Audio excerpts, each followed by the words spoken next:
নমস্কাৰ আপোনালোক সকলোকে মোৰ ইউটিউব চেনেল আসাম এক্সাম কৰ্ণাৰলৈ স্বাগতম জনাইছোঁ।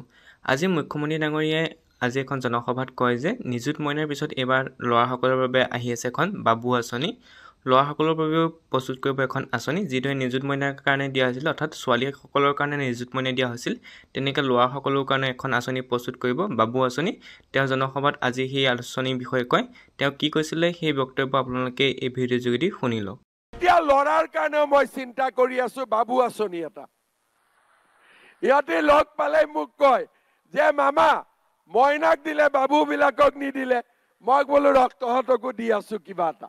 তাৰ মানে আমি অসমত কোনবাই যদি পঢ়িম বুলি কয় আপত্তি নাই, কোনবাই যদি লাখপতি বাইদেউ হ'ব বুলি কয় আপত্তি নাই। দৰিদ্ৰ মধ্যবিত্ত পৰিয়ালক সহায় কৰাই হৈছে আমাৰ চৰকাৰৰ কাম।